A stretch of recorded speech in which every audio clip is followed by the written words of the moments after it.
여러분들, 우리 한국에서 될 수 있으면 많은 사람을 검사하는 것이 잘못된 것일까요?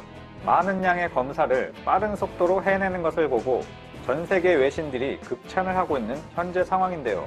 그런데 놀랍게도 이런 것들이 잘못됐다 라는 듯 말하는 사람들이 나타났습니다. 그곳은 바로 어디긴 어디겠습니까? 한 군데밖에 없죠. 바로 이분들인데요. 한국식으로 하는 대량의 검사는 인권을 생각하지 않고 물건을 다루듯이 하는 것, 마치 대량 징병제의 잔재인 것 아니냐 라고 말을 했습니다. 이 뉴스는 무슨 의도인지는 모르겠지만 그럼 대체 많은 사람들을 빠르게 검사하는 것이 나쁜 거라고 말한다면 일부러 검사를 적게 하거나 하지 말아야 한다는 의미인 것일까요? 일단 해당 뉴스 내용에 대해서 설명을 해드리고 그 다음에는 이 뉴스에 대한 현지 네티즌 반응, 이번 건은 의외의 반응들이 상당히 많았는데 후반부에 소개를 해드리겠습니다. 마지막까지 끝까지 시청 부탁드립니다. 일단 문제의 기사 제목은 한국식 대량검사 방식은 징병제의 산물, 한국과 흔들리는 자유의 가치라는 제목인데요. 그리고 세 가지 주제의 헤드라인은 더욱 가관인데 일단 분노에 주의해 주시고 한국의 대량검사를 진행하는 의료진들은 마치 군대에 징병되는 것과 같은 시스템이다. 그리고 주민등록번호 입력만으로 가능해진 접촉자와 동선 파악이라는 건데 이것은 이제 한국은 확진자의 동의만 받으면 주민번호로 GPS, 카드 결제 내역 정보를 이용해 그동안의 동선이 다 나오는 시스템을 개발해냈죠. 단 10분 만에 나오는 시스템을 말입니다. 하지만 일부 나라에서는 이런 시국임에도 인권 문제를 꺼낸다든지 개인정보 유출되는 것 아니냐 라면서 걱정하는 나라도 있다라고 바로 이전 영상에서도 얘기를 했습니다. 또한 개인 사정은 고려하지 않고 주민등록 번호만으로 마스크를 배포하는 현상, 이것은 한국의 자유와 인권의 가치를 바꾸는 것인가? 라는 내용도 있습니다. 아마 한국에서 개인의 주민등록 번호를 이용한다라는 것을 가지고 집요하게 공격하려는 모양입니다. 뒤에 이어지는 기사 내용은 이웃나라인 한국이 검사 대국으로서 미디어에 대대적으로 보도되고 있다. 그래서 점점 자국과 한국을 비교하면서 검사 건수가 적은 우리 현실에 대해 의문을 가지는 사람들도 늘어나고 있다. 그러면서 우리도 한국처럼 많은 검사를 해야 한다 라는 목소리도 나오고 있다. 실제로 한국의 검사 건수는 4월 13일 기준으로 50만 건이 넘었고 그것은 인구 대비 검사 횟수로 계산하면 세계 최고다. 그러나 우리도 한국식으로 검사 방식을 도입해야 한다라고 말하는 것은 절대로 간단한 얘기가 아니다. 정말 우리는 한국의 방식을 도입할 수 있을까? 결론적으로 말하면 어렵다. 두 나라의 가치관은 너무 다르고 나라 본연의 자세가 다르기 때문에 참고할 수 있는 부분은 많지 않다. 그렇게 보는 이유로는 세 가지가 있으며 다음과 같다. 첫째, 한국의 드라이브스루. 최근 이 검사를 부러워하는 사람들이 나타나고 있다. 그리고 한국에서 대량 검사를 지속할 수 있는 건 징병되어 일하고 있는 의사들 때문이다. 한 가지 사례로는 7,000명 가까운 확진자를 낸 대구시의 경우 3월 한 달 동안에만 6만 8천여 건의 검사가 이뤄졌다. 하지만 이렇게 대량으로 검사하는 것에는 엄청난 인력이 필요하다. 이들은 대부분 공공을 위해 일한다고 알려져 있는데 우리에게는 찾아볼 수 없는 의료 인력들이다. 현재 한국 최전방에 투입된 의사들의 인원은 무려 2,700명 이상이다. 우리의 보건소에 상주하고 있는 의사를 모두 합쳐도 728명인 것을 감안하면 단기간에 이렇게 많은 인원을 모을 수 있는 방법은 이 한 가지 방법밖에 없었던 것이다. 대략 이런 식의 얘기가 계속 이어지는데요. 사실 말하는 저도 그만 얘기하자 생각이 들 정도인데 후반에 나름의 반전이 있으니 조금만 더 참고 두 번째와 세 번째 이유까지 들은 뒤에 네티즌 반응으로 넘어가겠습니다. 약 2-3분 동안만 분노에 주의해 주시기 바랍니다. 두 번째, 그 밖에도 검사 진행과 대응 면에서 도움되는 것이 있다. 바로 주민등록번호 제도다. 이 제도는 원래 북한의 무장공비 침투를 방지하기 위해 모든 한국인에게 고유한 번호를 분배하고 이것이 없는 사람을 북에서 침투했다고 보는 데서 비롯됐다. 그리고 현재는 세무신고나 신용카드, 휴대전화 계약, 보험가입, 거기에 학교 입학이나 기업 입사 면접 등 모든 생활에 이 주민등록번호가 연결이 되어 있다. 자신의 신용카드 번호나 학생증 번호를 모르는 사람은 있어도 자신의 주민등록번호를 기억하지 못하는 한국인은 거의 없을 정도다. 하지만 반대로 이것으로 당국에서는 조사하려고만 하면 개개인이 어디서 교육받고 어디서 근무하며 어디서 쇼핑을 하고 세금을 얼마나 내는지 주민등록번호만 이용하면 모두 알 수가 있다. 그래서 이번 대책 중에 확진자 동선과 접촉자를 유추해낼 때 이 주민등록번호를 활용해 보건당국은 쉽게 파악할 수 있었던 것이다. 그리고 그 이후에는 전 국민에게 확진자의 동선을 상세하게 알 수 있게 공개해버린다. 몇몇 해외 언론에서는 사생활 침해라는 지적도 있었지만 한국에서는 큰 문제가 되지 않는다. 준전시 체제로 보고 있는 한국에서는 위기 시 어느 정도의 사생활은 제한이 필요하다는 의식을 일본보다는 높게 가지고 있다. 그리고 마지막 세 번째 이유는 이 주민등록 번호를 이용한 마스크 판매를 얘기하는데요. 판매를 1인당 한 주에 2장만 살 수 있게 통제하고 이것이 가능한 것은 주민등록번호 시스템에 의해서이다. 같은 기간에 동일한 사람이 사는 경우는 전국 모든 곳에서 알아볼 수가 있고 가격 또한 통제되어 있다. 만약 우리에게 똑같은 시스템으로 마스크 판매에 대한 통제를 실시한다면 우정 방지를 위한 막대한 행정 비용이 들 것이다. 또한 이것을 우려하는 반대에 의해 사실상 시행하기 어려울 것이다. 여기까지가 세 가지 이유인데 이게 보다 보면 물론 번역의 문제도 있긴 하지만 돌려가는 건지 그냥 본인들 의견을 전달하려는 건지 애매한 부분도 몇 군데 있었는데 그 다음 부분을 보니 돌려가는 게 맞다는 생각이 들었습니다.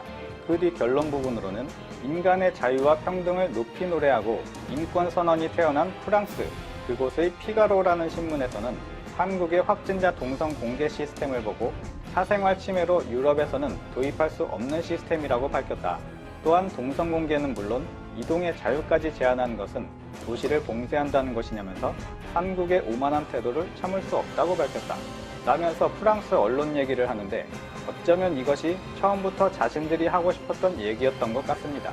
혹시 나중에 비판을 받으면 우리 입장이 아니라 프랑스 언론에서 이렇게 말하는 걸 옮겨 적었을 뿐이다. 이렇게 책임을 회피할 수가 있으니까요. 그런데 현지 반응은 완전 정반대였는데요.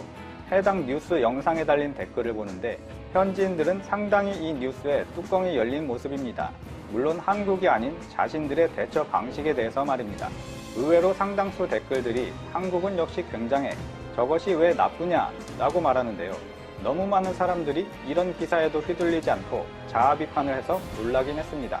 현 시점에서만 댓글 300개 정도가 달려있는데 MSG 안 치고 제가 무작위로 위에서부터 읽어드릴게요.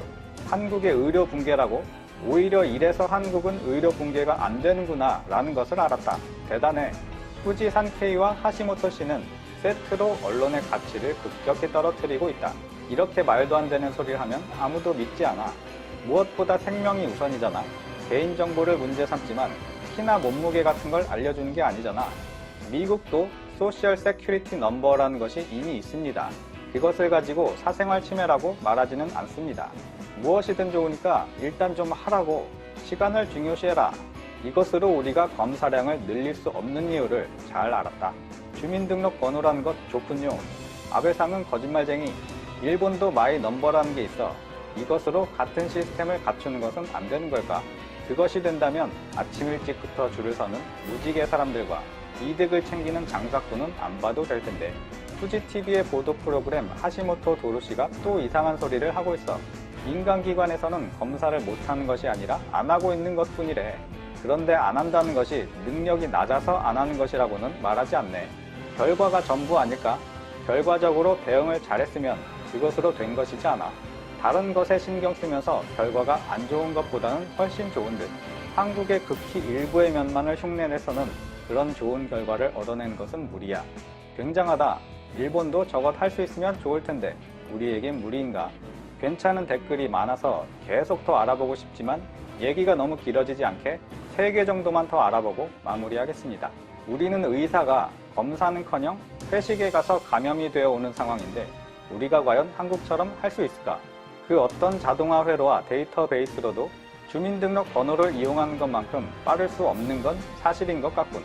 우리 정권 고위층과 후생노동성 관계자들은 한국의 현장에 가서 자원봉사하고 오세요. 이번 주 일주일간 언론들이 하는 말은 다음과 같이 요약된다.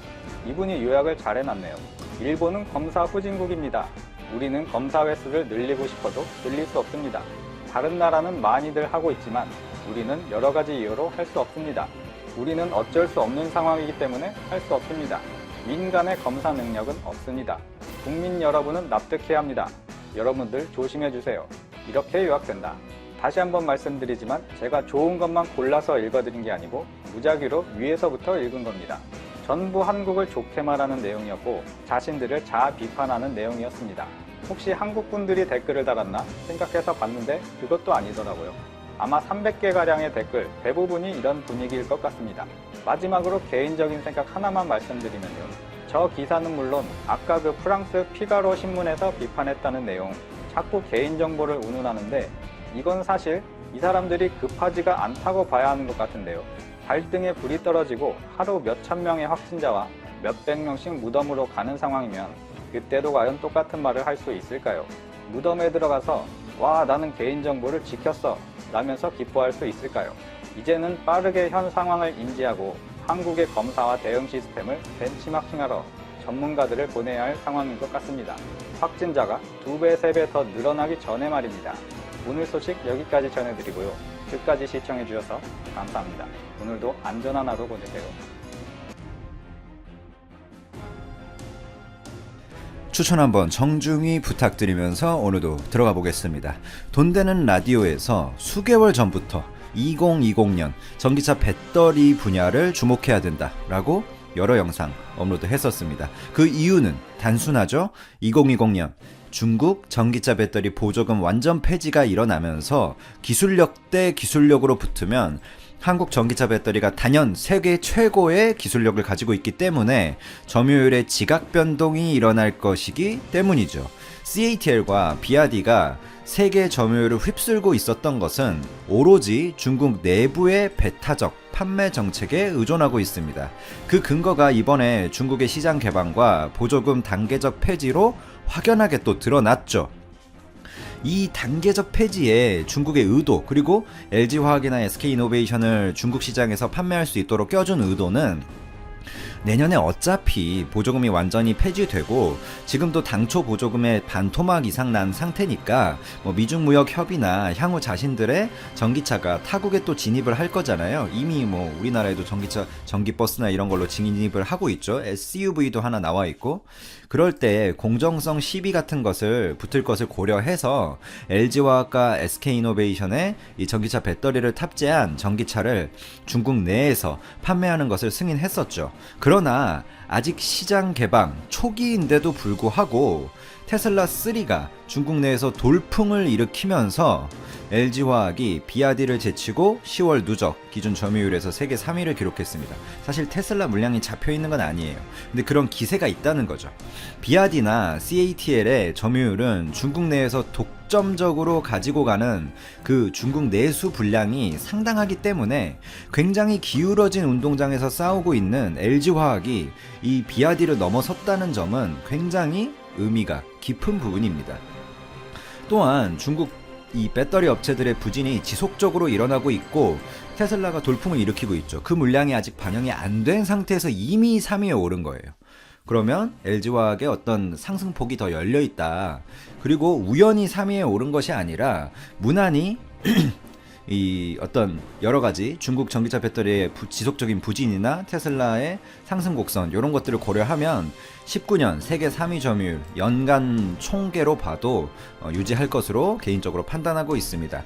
단적으로 이해하기 쉽게 말씀드리면 세계 전기차 시장은 완전한 마이너스 성장을 지금 가고 있죠. 3달 연속 감소세입니다. 10월 기준 한 달 기준으로 보면 세계 전기차 배터리 에너지 총량 사용량이 7.8GWh로 지난해 동기보다 무려 25%나 하락했습니다. 아니 이렇게 생각하실 수 있어요. 전기차는 계속 성장하는 산업 아니야? 5년 후에는 전기차 배터리가 반도체도 넘어선다며 이런 뉴스들을 보고 왜 하락을 했지? 이거 말도 안 되는 찌라시형 뉴스 아니야? 이렇게 말씀하실 수도 있는데 이거 공식적으로 나온 통계들이고요. 가장 큰 요인은 역시 중국 전기차 그 보조금 축소로 인해서 중국 내에서 전기차가 얼어붙고 있고 그리고 미국에서 전기차 시장이 테슬라를 필두로 조금 얼어붙었습니다. 이거는 좀 단기적인 이슈죠. 그래서 장기적으로 보면 당연히 상승세가 맞습니다. 기업별로 살펴보면 파나소닉은 테슬라 판매량이 미국에서 줄어들면서 무려 사용량 기준으로 40%가량 폭락했고 비아디의 경우에는 65%까지도 폭락을 했습니다. 그나마 잘 버텼다고 이해하기 되는 CATL CATL이 17% 하락했죠. 다 하락했습니다. 세계를 이끈다는 전기차 배터리 업체들, 중국의 2개 회사, 일본의 1개 회사 다 하락했습니다. 이렇게 전체적인 전기차 배터리 사용량이 세계적으로 하락하고 있는데도 오히려 한국 전기차 배터리 업체들은 사용량이 폭증하고 있습니다. LG화학의 경우 월 한 달간으로만 보면 28% 상승, 삼성 SDI 28% 상승, SK이노베이션의 경우엔 무려 158%나 상승했습니다. LG화학은 또 10월 한 달 기준으로 보면 28%지 10월 그 누적 1월부터 계속된 누적 배터리 사용량 누적으로 보면 10.1GWh 기준으로 전년 동기보다 무려 85%나 상장했습니다. 한 달로 보는 것보다 누적이 더 의미가 깊은 수치겠죠. SK이노베이션은 아직 진입 초기라 상승량이 그렇다 치더라도 저렇게 높을 수도 있다 이렇게 볼 수 있습니다. 하지만 이미 규모가 커진 LG화학이라든지 삼성 SDI도 꾸준한 성장세를 기록하고 있죠. 한국 전기차 배터리 3사가 상승세를 타는 것 자체도 긍정적인 일이지만 이 3사를 제외한 파나소닉, CATL, 비아디 등 그 외에 모든 회사들이 하락세를 겪고 있는 이 와중에 이 3사가 날아오르고 있다는 게 바로 더 주목해야 될 부분입니다. 이게 바로 중국 전기차 배터리 보조금이 단계적으로 폐지에 진입하고 우리나라 3사의 기술력이 중국 외 지역에서도 꾸준히 인정받으면서 계속해서 점유율을 늘려가는 모양새를 띠고 있기에 가능한 부분입니다. 근데 이제 중국에서도 LG화학의 배터리가 테슬라에 장착이 돼서 판매가 되죠. 그 물량까지 더해지면 LG화학의 상승세가 더욱 가속화될 것이다. 물론 LG화학이 이때 그래서 하면서 댓글에 LG화학의 주가는 반토막 나고 이렇게 말씀하시는 분들이 있는데, 저는 주식에 대해서 예측하는 게 아니라 이 전기차 배터리 산업만 놓고 말을 하는 겁니다. LG화학의 만약에 주가에 대해서 잠깐만 이야기해 드리면, 삼성 SDI 한번 주식 주가를 보시면 한번 월봉 기준으로 보시면 거의 안 떨어져요. 그 한번 상승을 하고 나서 그게 전기차 배터리 산업의 성장성을 나타내주는 부분이고, 왜냐면 삼성 SDI는 전기차 배터리 단일 회사잖아요. 근데 LG화학은 화학산업 파이가 엄청나게 큰 회사입니다. 그래서 전기차 배터리도 물론 파이가 크니까 앞으로 LG화학이 충분히 성장 가능성이 있지만, 단기적인 주가로 보면 화학 시장이 요즘 너무 안 좋거든요. 그래서 LG화학 매출이 2018년 대비 많이 떨어져가지고 그런 것들이 반영이 종합적으로 고려해야 되는 부분이지, 제가 LG화학이 지금 전기차 배터리에서 잘 나가고 중국, 일본 회사들을 때려잡고 있는 것은 사실입니다. 그렇다고 해서 무조건 주가가 올라간다 이렇게 말씀하시면 안 되는 부분이고요. 자, 이어가겠습니다. 오해를 가지시는 부분들이 있어서 중간에 설명충 등장을 했었고요. 해당 산업 자체가 이렇게 아무튼 어려운 상황에서 회사가 성장하고 있으니 이것은 정말 대단한 일이죠. 중국 배터리 업체들이야 중국 보조금 축소로 인한 타격이 컸죠. 조금 구체적으로 보면 CATL은 자사 배터리가 탑재된 BAICEC 시리즈나 전기 승용차, 전기 버스 이런 쪽에서 전체적인 판매량이 크게 감소했고, 비아디는 비아디 E5 있죠. 그런 전기 승용차나 전기 버스, 그러니까 전기 버스 쪽도 많이 잠소를 했어요. 그런 게 결국엔 다 보조금 영향이죠. 전기 버스 같은 거는 그게 몇 억 하거든요. 보조금이 급감하면 당연히 사용자가 부담해야 되는 그런 금액의 양이 억대로 늘어나는 거고, 그렇게 되면 당연히 이제 수요가 줄어들 수밖에 없죠. 일본 파나소닉 같은 경우에는 미국 테슬라 판매량이 급감하면서 폭락한 경향이라고 보시면 쉽고요. 아직 중국 보조금이 완전히 폐지되지 않았는데도 하향세를 겪는 중국 배터리 업체들 상황을 보면 내년 완전 폐지 시기에 우리나라 업체들이 중국을 파고들 때 얼마나 중국 배터리 업체들이 큰 타격을 입을지 예상이 충분히 가능한 부분이죠. 또한 우리나라 업체들처럼 다양한 공급처를 가지고 안정적으로 운영하는 모양새랑은 달리 이 파나소닉은 거의 테슬라 단일 회사거든요. 물론 이제 일본 도요타나 이런 데랑도 협력을 하고 있지만 그 매출 구조를 보면요, 미국에서 테슬라가 어려움을 겪자 바로 하향세로 탈 수밖에 없는 부분이 있죠. 테슬라도 파나소닉만을 공급처로 삼는 것에 불안감을 많이 느끼고 있고, 이번 중국 모델 3에서는 LG화학을 추가시켰죠. 모델 3는 상하이 푸둥 지역 이 링강 개발구에 지은 공장에서 이번 달 초부터 생산이 되기 시작한 중국산 모델입니다. 테슬라가 최근 베이징을 비롯한 중국 주요 매장에 중국산 모델 3를 전시하고 있죠. 그게 뭐라고 해야 되죠? 미국에서 수입하는 그 모델 3가 있고, 그 다음에 중국산 모델 3가 있습니다. 그거를 터슬라라고 이렇게 새겨진 중국산 엠블럼, 단 그 모델인데요. 가격이 미국 수입 모델이 그 뭐라고 해야 되죠? 한 44만 위안 정도 되는데, 이 중국산 모델은 한 6천만 원. 그러니까 중국 돈으로 치면 35만 한 6천 위안 정도 됩니다. 그러니까 훨씬 싼 거죠. 한 20% 정도 저렴하다고 보시면 됩니다. 어떤 인건비나 뭐 땅값 이런 것들이 미국에 비해서는 당연히 싸기 때문에 그렇다는 거고, 테슬라의 공식적인 발표 내용을 보면 미국과 성능은 동일하게 제작이 된다, 뭐 이렇게 발표를 하고 있어요. 여기에 이제 CATL이나 BRD가 좀 들어갈 것 같았는데, 업계 예상과는 달리 이 모델 3에는 LG화학이 난징 공장에서 생산한 배터리가 탑재가 되죠. 한번 충전하면 460km 정도 주행을 할 수 있다고 합니다. 그래서 꽤나 지금 흥행을 하고 있고, 지금 예약을 해도 내년 1분기 말, 그러니까 뭐 3, 4월에나 받을 수 있다고 해요. 그만큼 중국 내에서 테슬라, 원래 테슬라가 좀 차량 인도가 늦은 것도 있지만 꽤나 인기가 있다, 이렇게 볼 수 있을 것 같습니다. 그리고 두 번째 주제 아래 나와 있는데, 간단하게 정리를 하면 이 LG 디스플레이가 캐딜락 아시죠? 트럼프 대통령이 또 타는 그 차, 7년 만에 이제 풀체인지 신형 모델 에스컬레이드가 나오는데, 거기에 38인치짜리 커브드 OLED를 LG 디스플레이가 공급을 합니다. 자동차용 OLED가 주로 이제 10인치 전후로 그렇게 크게 뭐라고 해야 되죠? 작용을 안 하는 부분이거든요. 자동차용 OLED 부분이. 근데 이번에 캐딜락에서는, 물론 캐딜락이랑 차 자체가 크긴 하지만 38인치 초대형 커브드 OLED를 적용해서 뭐 CID와 클러스터를 통합하고 야외 시인성을 높이고, 뭐 좀 OLED가 좀 블랙을 잘 표현하잖아요. 그런 것들을 반영해가지고 LG 디스플레이가 그쪽에서는 또 독보적인